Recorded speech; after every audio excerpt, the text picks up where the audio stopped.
आलू के पापड़ जो बगैर धूप के सुखाएंगे और इन पापड़ को बनाकर आप 6 महीने तक स्टोर करके भी रख सकते हैं।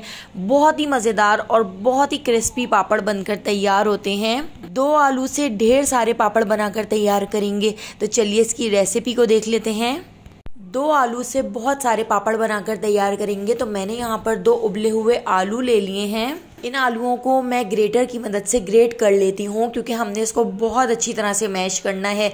अगर आप चाहें तो आप पोटैटो मैशर से भी इसको बहुत अच्छी तरह से मैश कर सकते हैं। तो ग्रेटर से मैश करने के बाद अब मैं इसके अंदर ऐड कर देती हूँ 1/2 टीस्पून नमक, 1 टीस्पून ज़ीरा, 1/2 टीस्पून हम इसके अंदर ऐड कर देते हैं लाल कुटी हुई मिर्चें। तो बस ये 3 चीज़ें ऐड करके अब मैं हाथ से इसको अच्छी तरह से मैश कर लेती हूँ और इन सारे मसालों को पोटैटो के अंदर अच्छी तरह से मिक्स कर लेती हूँ।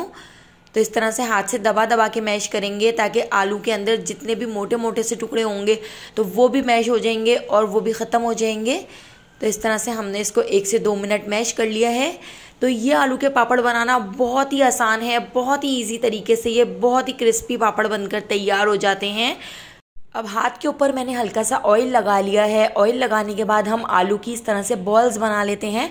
तो छोटी छोटी सी बॉल्स बनाकर हम तैयार कर लेंगे।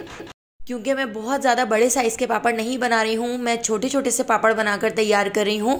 तो देखिए इस तरह से मैंने आलू के छोटे छोटे से पेड़े बनाकर तैयार कर लिए हैं। तो अभी मैं आपको याद दिलाती चलूँ कि अगर आपको मेरी ये रेसिपी अच्छी लग रही है तो लाइक करना बिल्कुल भी मत भूलिएगा, और अगर आपको रेसिपी अच्छी नहीं लग रही है तो आप इसको डिसलाइक भी कर सकते हैं। तो अब मैंने यहाँ पर एक प्लास्टिक बिछा लिया है। प्लास्टिक के ऊपर मैं डाल देती हूँ थोड़ा सा ऑयल। ऑयल डालने के बाद अब मैं एक ब्रश की मदद से अच्छी तरह से प्लास्टिक के ऊपर पूरा ऑयल लगा देती हूँ। आप कोई प्लास्टिक की शीट ले सकते हैं। मैंने इस तरह से प्लास्टिक के ऊपर अच्छी तरह से ऑयल लगा दिया है, ताकि हमारे पापड़ इसके ऊपर चिपके ना और बहुत ही आसानी से उतर जाएं। अच्छी तरह से ऑयल लगाने के बाद अब मैं ये सारे आलू के पेड़े इसके ऊपर रख देती हूँ, जो छोटे छोटे से हमने आलू की बॉल्स बना के रखी हैं। तो ये सारी बॉल्स मैंने इसके ऊपर रखकर हाथ से हल्का सा इस तरह से प्रेस कर दिया है। बिल्कुल पतला सा हमने इस तरह से इसको प्रेस करना है। आप हथेली से प्रेस करना चाहें या इस तरह से फिंगर से प्रेस करना चाहें तो आप इस तरह कर सकते हैं।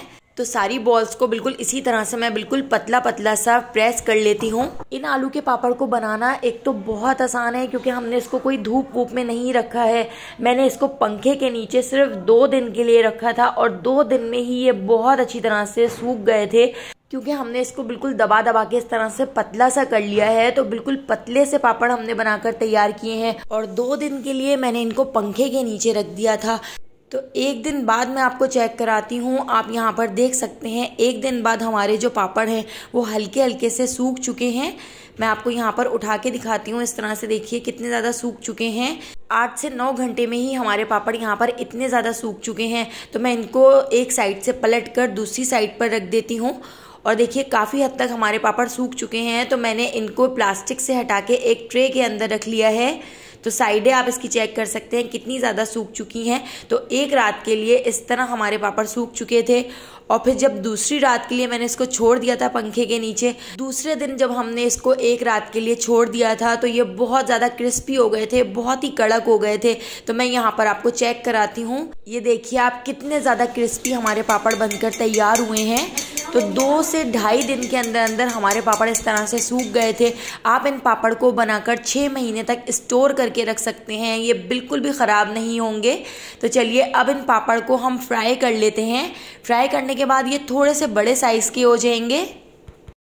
ऑयल को हमने गरम कर लिया है मीडियम फ्लेम पर। इनको हम फ्राई कर लेते हैं। तो अपने साइज़ से आप देख सकते हैं ये थोड़े से बड़े हो चुके हैं।